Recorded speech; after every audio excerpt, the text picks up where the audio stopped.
all of those who had a part in organizing this at mukhang maraming activities ang ginawa. So, magiging mukhang pagkatuloy-tuloy na ganyan, makikilala ang Tinalak Festival, hindi lang dito sa Southern Philippines, kung hindi sa buong Pilipinas na.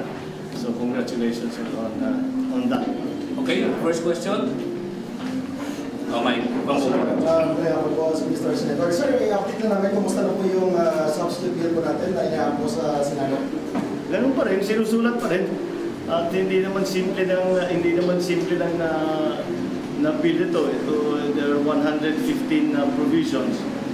We have to go through it one by one. So, siguro pagkatapos, soon after ng SONA, magbigay ko na sa yung mga kasama kong senators. Pero sir, ano yung talaga yung kinaibahan ng substitute po natin compare po doon sa original version ng Malacanang? Marami-rami. Hindi natin mapag-usapan lahat.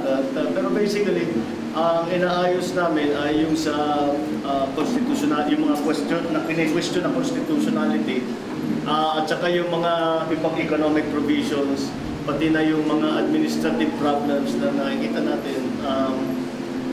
Pero mainly yun, yung constitutionality, yung administrative, yung power sharing, at saka yung economic provisions. Yun ang mga kailangan tingnan na mabuti dahil sa original na version na binigay sa amin ng Palasyo ay marami na labag sa Constitution, maraming labag sa batas, at maraming hindi maaaring ma-implement. Kaya ginagawa namin ng lahat para naman kung mapasa yung version namin, magiging matagumpay ang BBM. Okay, thank you. Mr. Senator, kumusta po yung buwan? Sa monitoring po ninyo, yung pagre-recruit na yun ng MILF at saka ginagamit yung resources ng DSWD?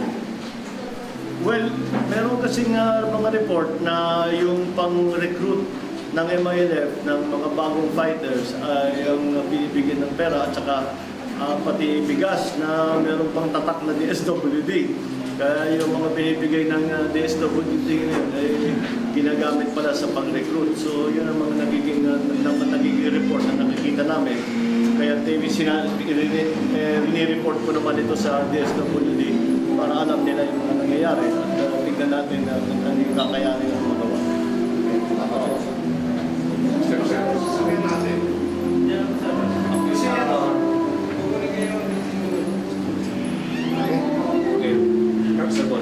Ang mga nasa BBL po ay maraming mga armas. Walang mga lisensya. Alam namin kung mga baril na ito. Anytime manandyan yung mga baril na, high power pa, pero yung ordinaryong mamamayan na gustong magtanggol ng kanyang sarili, takot na requirements mulang for appearance hanggang sa bago makapagpalisensya ng kanyang, bago makakuha ng lisensya ng baril. Ito po ba sinadya talaga para hindi magkaroon ng baril yung sibilyan? Hindi ba, marami nga nag-aalala na kung paano mangyayari sa lalo na pagka nagkaroon ng plebisito, nagkaroon na ng eleksyon. Ang may hawak ng ang mga authorized na humawak ng baril ay yung mga MILF. At hindi sila hinuhuli, pero kagaya ng mga sabi mo, yung mga iba na may dalang baril, sinuhuli ka agad at lalo na kung loose firearms ang definition. Kaya ang ginagawa ko ay pinapabilis ko at pinapatibay ko sa version ng BPL yung decommissioning process para mawala na sana by the time na magka-eleksyon ay wala ng baril. Para kahit sino pwedeng sumama, hindi naman natin pwede sabihin, maaari natin sabihin na it is a safe and a fair election. Dahil siyempre, pag armado ang isang grupo, alam naman natin kung anong maaaring mangyari. So, kailangan mabawasan. So, yun ang ginagawa namin. Isa sa pinaka-importanting bahagi ng BPL na version na gagawin namin ay yung decommissioning. At pinapauna namin yung malalaking, yung tinatawag na cruiser weapons. At saka yung iba't ibang date ay papalitan namin para maging mas mabilis ang proseso ng decommissioning. Okay. before, no? Pagod tayo, no? Kasama rin natin si Sir Mark Lapid. Anything that you can ask question about sa kanya rin. Tourism kami O, sa tourism tayo. Okay, Sir Lolo. Good afternoon, Senator Bongbong. My first question is, will you attend the President's SONA? And my follow-up is, since the day that the President will deliver the SONA, it will be the first day of business for both houses of Congress. So, what will be the first business of Senator Bongbong? Although it is technically the first, the opening, we don't conduct any business. It is just there for a joint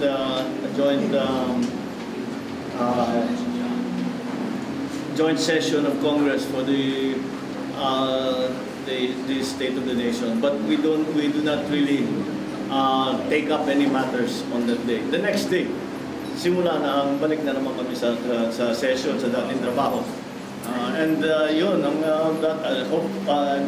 I am hoping by then na maibigay ko na yung version na ginagawa namin para sa BBL na ibigay na namin sa mga senador. But will you attend the President? Yes, of course. Why not? Okay, from this area, before NEPS, no? I have not yet missed the SONA. There was once, yung Ramos's time, because hindi kami makapasok. By the time sa traffic, dahil ang daming demonstrator, hindi kami makapasok. Kaya pagdating namin ng Batasan, tapos na. That's the only time I missed the SONA. Good afternoon.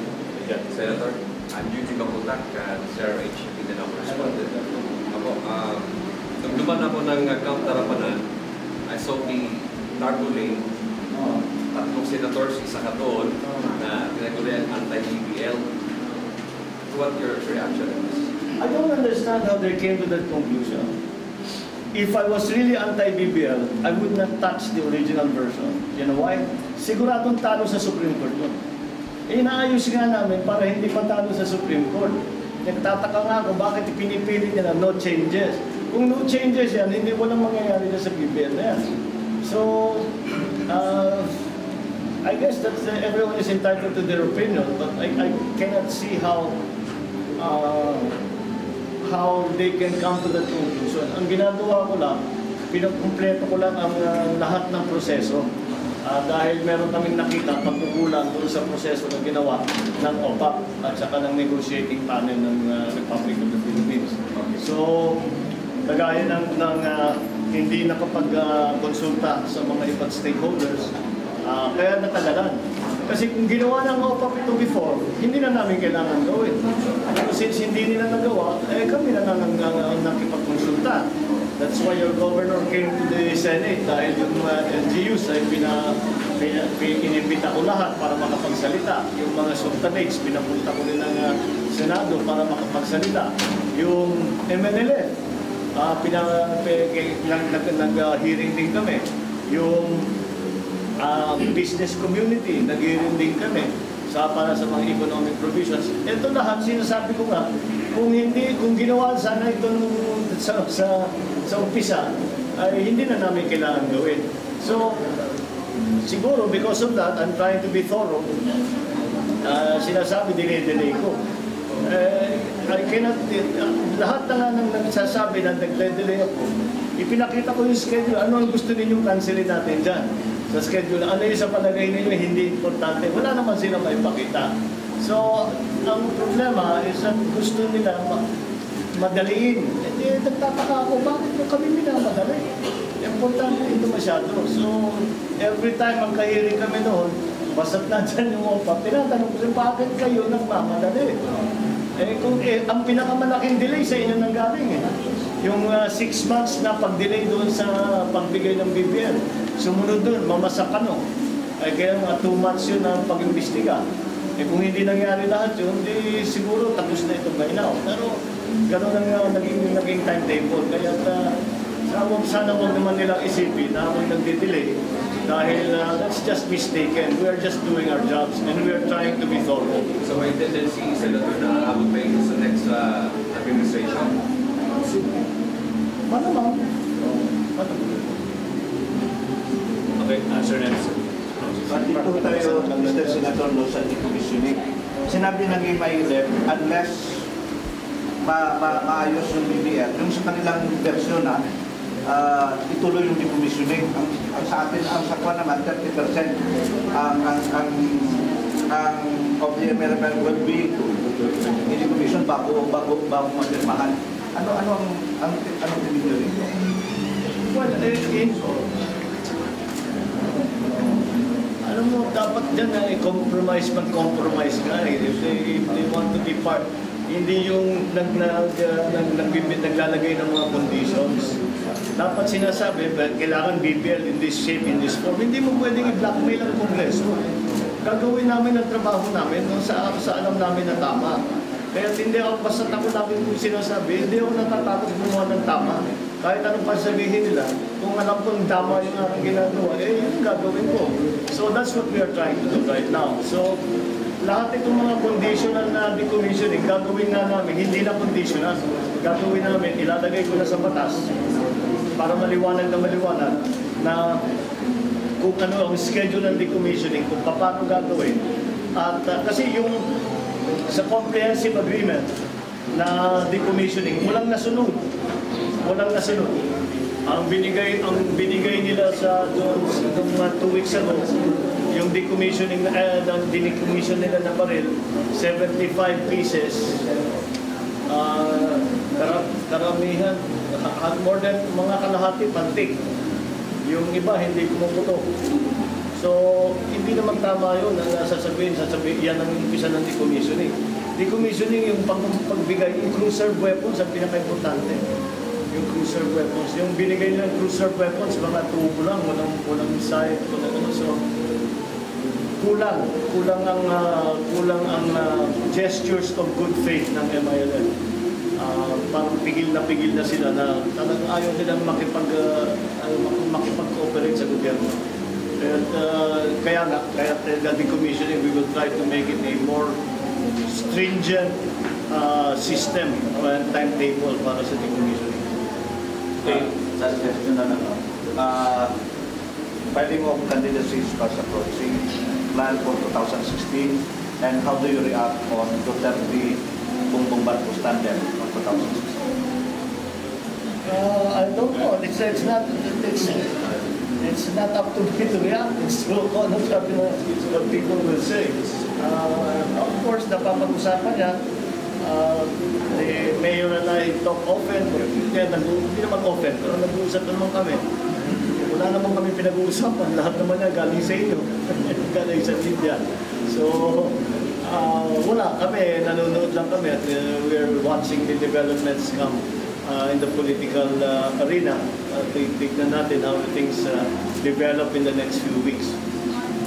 Are you open to run for president? I'm sorry? Are you open to run for president? I'm open to run for the Pope if you want me to run for the Pope. I'm open to anything. This is politics. So before Al, please introduce yourself first and then the entity that you're representing para makilala kayo ng ating mga guests. Okay, Al. Good afternoon, Senator Al Saludo from Anchorman, Radio Vida Parangal. Senator, ano magiging mga assurance ba natin na magiging katanggap-tanggap yung bagong version ng BBL? Kasi may mga paunang payag na po yung MILF na hindi nila natanggapin yung version ng BBL, yung bagong version ng BBL kapag malayo dun sa original na version ng BBL, Senator. Well, that's too bad. Pero again, as I said, gagawin namin ang lahat para maging maayos ang version na ipapasa. Dahil nga, kung hindi naman siguro pwede na we are being nananakot, na sinasabi, kakagera, kung hindi ganito, kung hindi ganyan. Maliwanag ang trabaho namin maliwanag ang responsibility namin Kailangan namin tiyakin na lahat ng papasa na batas sa Kongreso ay hindi labag sa Constitution. Magiging matagumpay na talagang magdadala ng kapayapaan. All of these things have to be part of it. So, the MILF will react kung ano man yung kanilang opinion, pero everybody has to, wag naman sila magulat. Pagka talagang tinapat namin na sa aming responsibilidad na trabaho namin na ayusin lahat ng batas. Lahat ng batas, ganyan ang ginagawa namin eh. Hindi naman sa BBM lang eh. So, ganyan ang dating gawi. Para yan ang trabaho ng senador, yan ang trabaho ng congressman. So, itutuloy namin kung ano yung trabaho namin. The MILF will just have to react kung ano yung kanilang iniisip. But we cannot base it on what the MILF is saying. We can only base it on the law. Ano ang gagawing bargaining mo sa kanila? Hindi ako nakikipag-bargain kahit na kanino. Nagsusulat ako ng batas. I'm not bargaining with anybody. I'm not negotiating anything with anyone. Yes. I am fixing the PBL so that it is a good law. Tourism. Pagka kahit kami sa Ilocos Norte, naalala ko, nagkagulo rito sa South, na-cancel ang aming naging tournament. Meron kaming international tournament. Sabi bakit? May sumabog na bomba sa Basilan yata noon eh. Eh sinasabi ko sa kanila, ang layo ng Basilan dito, bakit nyo ano? Sa Philippines eh, Philippines yun. Kaya pagka nawala yung gulo, pag naging maganda ang version na ipasa ng BBL at maging matagumpay ang BBL na magdala ng kapayapaan, eh siguradong ang dami ko lang nakitang maganda sa Mindanao. At siguradong idadagsay ng tao yan. Pagka ngayon hindi natigil ang putukan, ganun na, alam nyo na yung epekto nun, iiwas sigurado hindi lamang ang turista, kung hindi ang mga investor. Mike? Sir, Sir Marcos, sir, follow up po sa yung legal natin. Sir, may timeline po ba tayo doon sa substitute bill? Sa? Substitute bill po din na susunod ngayon. Matatapos yung substitute bill at I'm hoping na after SONA may bigay ko na sa Senado. Kung titignan ninyo yung draft PPL, ang laki ng pondo na binibigay sa Bangsamoro government, sa draft PPL. At walang binibigay ang Bangsamoro government sa national government. Walang contribution sa national. Kaya sinasabi ng tao, ang ginagawa natin, we are rewarding yung mga nanggulo, yung mga nanggera. Sa biro kung nasa kanila, ihihiwalay na namin yung Ilocano Nation. Eh. Baka yung Kapampangan gusto na sumama. Magkadikit naman tayo. Pwede na tayo, baka bigyan din tayo ng 75 billion a year. Baka marami tayong gagastusin. But that is the price of peace. That is understood. That is accepted, that is the price of peace. Yun lamang, kailangan na kung talagang magbibigay tayo ng tulong sa Bangsamoro government, sa Muslim Mindanao, ay maging maliwanag kung saan gagamitin yung malaking pondo na yun. Dahil bawat sentimo na ibinibigay sa Bangsamoro, hindi galing sa Bangsamoro yun. Dahil ang Bangsamoro hindi nga nakikipaghatian ng koleksyon sa national government. So lahat ng bibigay na pondo ng national government ay galing sa lahat ng ibang probinsya sa labas ng Bangsamoro. Ngayon, sinasabi naman nila, mapapawasan kami. If it is 75 billion, mapapawasan kami ng 75 billion na pwedeng gamitin ng mga ibang LGU. Pero kung talagang yan ang kailangan gawin para masabi natin na accelerated ang development ng Muslim Mindanao dahil nasasabi nga, tama rin naman na naiwan-iwanan. Pero dapat hindi yung basta magpipirma ng cheque tapos yung bibigay na ganyan. Kailangan malaman natin na talagang pupunta, gaganda ang eskwelahan, dadami ang ospital, gaganda ang serbisyo na binibigay ng pamahalaan sa tao. Yun ang importante. Kaya kahapon nakipag-meeting ako sa ating mga economic managers at saka mga professor ng economics para pag-aralan kung paano ba namin pwedeng gawin para maging maliwanag na maging accountable, maging transparent ang paggastos nito malalaking pondo na ibinibigay ng national government. Para naman masabi ng ibang LGU, may kabuluhan naman pala na yung nawawala na pondo sa amin, at least nakikita namin tumutulong at natigil ang gera. Yun ang importante dyan. Talaga. Let's give chance sa hindi pa naka-question. From Brigada. Hindi po malinaw sa akin na isa sa mga probisyon ng Bangsamoro Political Entity po ay yung parliamentary system of government na kanila pong ipinopropose. Paano po natin marireconcile sa taong bayan na tayo po, Republican po tayo at presidential in nature yung government system natin dito sa Pilipinas, tapos po ay ang ipopropose po sa Bangsamoro political entity ay parliamentary form of government. Oo nga, yun ang kanilang pinopose. Ang pinopose nila is essentially a Malaysian form of government. Ginaya nila sa Malaysia. Pati yung paglagay ng wali, pati paglagay ng chief minister, that is the Malaysian form of government. So, iba-iba kasi ang nakakausap ng mga constitutionalist. Yung iba sinasabi, hindi po pwede yun. Yung iba sinasabi, wala namang problema dahil kung babasahin yung konstitusyon, ay hindi naman nagsasabing bawal gawin yun. Wala namang nakalagay sa Constitution that you cannot have a parliamentary ministerial form of local government. Yun ang importante basta local government. I think the key there, yung importanteng bagay dun ay na yung pagboto sa national election ay pare-pareho. That's the important, I think that's the important issue. So, yung question tungkol dyan, as I said, medyo hati ang mga opinion na naririnig ko, ay palagay ko pag-usapan na lang namin ng mga senador and what will we decide to do. There is a school of thought saying that it is contrary to the Constitution. There is another school of thought that saying the Constitution does not prevent that. So we will have to debate. Siguro didebate namin yan sa Senado. Salamat po. At sakali po ba na mag-iiba po yung administrasyon at mag-iiba po yung manunulan, syempre naman pa rin po yung mga hahawak ng Bangsamoro munisipyo. Sa palagay po ninyo, tuluyan na bang mabibigyan sa Kongreso at sa Senado ang Bangsamoro munisipyo kung sakaling mag-iiba po yung administrasyon ng Pilipinas? Sa palagay ko, depende sa kung anong maipapasa. Anong version ang papasa. Kung magandang version, ipaglalaban sigurado ng institutional administrasyon yan at i-endorso nila at itutulak nila.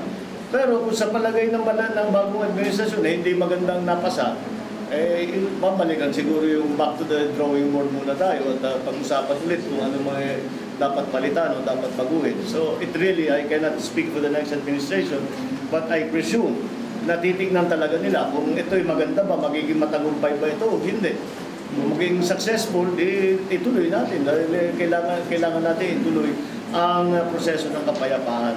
Whatever it is, ang susunod na administrasyon, ang susunod na Pangulo, hindi pwedeng iwanan itong issue ng gera sa Muslim Mindanao. Dahil ito ay isang issue na ilang daang taon na ito mula pa ng Kastila, nandyan na yung problema na yan. Noong panahon pa ng Kastila. So, hindi naman maaari, hindi naman tayo dapat pumayag na ang kapwa Pilipino ay naggegera sa isa't isa.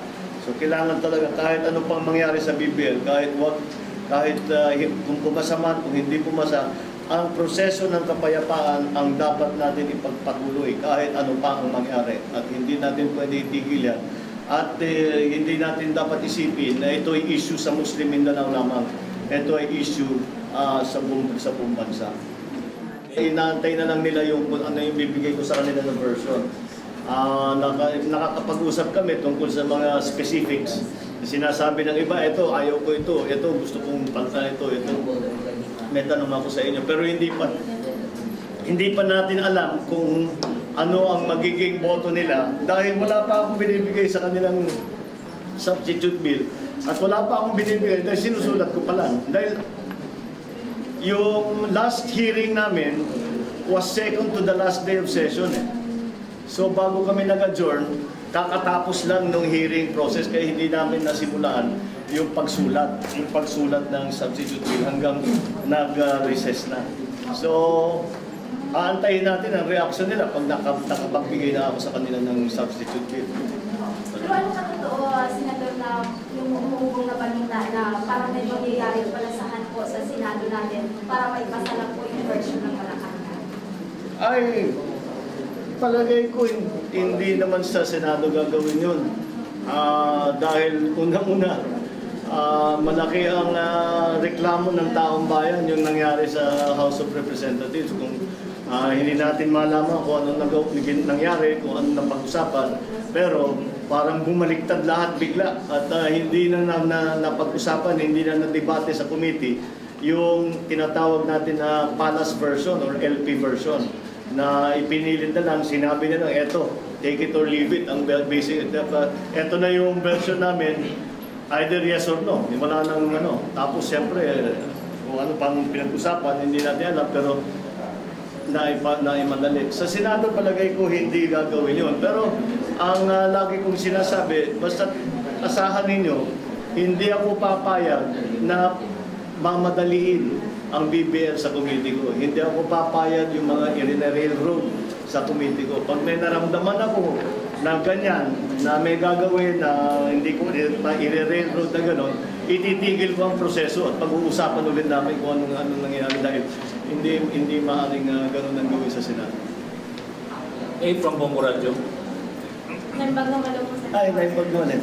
Bonggolay ko po, ng Bongo Radio.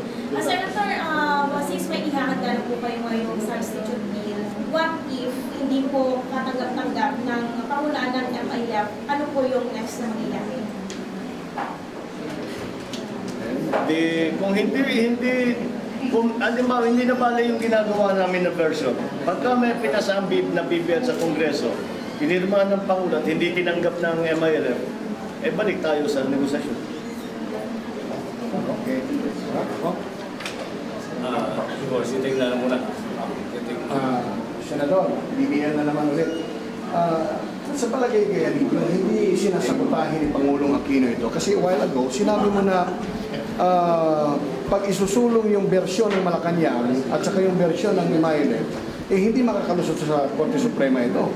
Now, isinusulong ng Malacanang, pati si Pinoy nangangampanya nito. Hindi kaya sinasabotahin ito ni Pangulong Pinoy? Hindi ko lang alam, pero nakakapagtaka kung bakit yung alam ng lahat na hindi papasa ang ipinipilit. Hindi ko alam, siguro baka may malalim na plano na hindi natin nalalaman. Pero Kayo ang alam ko lang yung trabaho namin sa Senado na ayusin yung BBM. Kaya tuloy ayaw magpa-presko ng iba kasi yung tanong nyo nakakatakot. Kayo pala naiindan. Kaya pala Ayaw mo nagkapaliban ma-presko sa Batagal. Dalawang bisis na. From Bongo Radio again. Sir, yung answer kasi yung background doon sa so sa inyo bang version sir? Kaso ba yan? wala namang mali. Pero yung problema yung sa black grant, ang black grant, ang talagang ang ibig sabihin ng black grant, Bibigay mo lang. magbibigay ka for a specific purpose. Kagaya ng mga TV dance, yung mga programa ng national government, magbibigay ng pera sa probinsya, sa LGU, para i-implement yung programa ng national government. Hindi basta magbibigay lang ng cheque. Kaya yun yung sinasabi ko, walang kulang sa account, yung sa kung babasahin yung BBM, kulang yung accountability dun sa block grant. At saka yung block grant, hindi gagawin to implement the program. Yung block grant gagamitin para sa operations. Wala namang block grant na gano'n. So, tinitignan ko nga kung paano dapat gawin doon dahil unang-una hindi tama pag ang ginagamit na phrase na block grant. Yung sinasabi nila basta't magbibigay, hindi block grant yun. Transfer payment yun, parang contribution lang yun, hindi grant. Ang grant may dahilan. Bibigay ako ng 100 piso sa'yo for a very specific purpose. Para magpa-eleksyon ka, para mag-hospital ka, gano'n. Okay, So, although titignan namin kung paano, papalitan namin ang pangalan ng block grant, siguro, at least gagawin ko. Hindi ko alam kung ano gagawin ng mga ibang senador. Pero, kailangan maging mas maliwanag yung block grant na yun. Kasi sinasabi, basta pipirma ng cheque yung national government, 75 billion, bibigay na gano'n. Hindi pwede yun. Dahil sa probinsya, hindi pwede. Sa city, hindi pwede. Bakit sa regional government pwede? Kailangan, pati DBM, kailangan binabantayan nila. Kahit na may pera ang gobyerno, ang national and local government, pag hindi na-approve yung yung gagastusan mo, hindi ka re-releasean ng DBM. Nandyan din ang COA, kailangan nakabantay ang COA na tamang paggamit doon sa pera. So all of those things ay kailangan tignan natin at liwanagin natin na mabuti. Hindi naman ako tutol doon sa mga sinasabi doon sa BBM, pero kulang sa liwanag, ang malabo ang pagkasulat. Hindi maliwanag kung saan gagamitin ng pera, kung saan paano ang checks and balances, ano ang transparency, accountability. Lahat yun ay kailangan nila liwanagin at bigyan pa ng detalye. Okay, so mukhang mauna si Sir Mark, pero baka mayroon pa kayong itanong sa kanya bago siya alis. Si Senator naman, pupunta pa't magkape doon sa mga bahay kubo. Baka gusto niyong sumama. Diba? Si Sir Mark naman, alis na. Flight na kami, balik na kami yung Mabalik na siya, no? Okay? So wala na kayong katanungan para kay Sir Mark Labin? Sige na, okay. Okay, sir, thank you very much for your presence. Ito yung marami silang tanong sa kanya. Mahirap yung mga tanong sa kanya, no? One more for the Senator. Oh, sige, one more for the Senator. Sir, in the event you become the President of the Philippines, and will you be using your power as Commander-in-Chief in case they will not accept? We are getting too far ahead of ourselves. Kasi takot na po ang mamamayan namin sa South Cotabato. I have not declared what I am being a candidate for.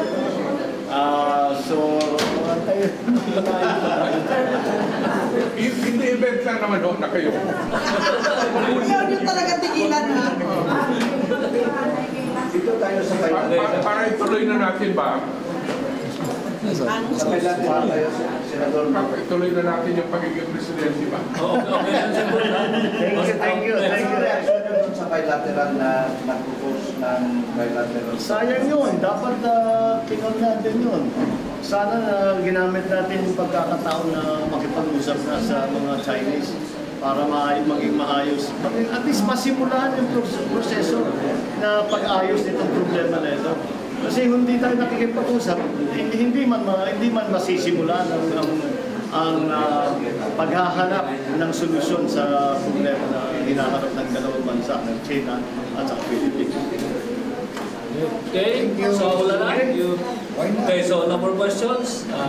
Okay, maraming salamat. Thank you very much.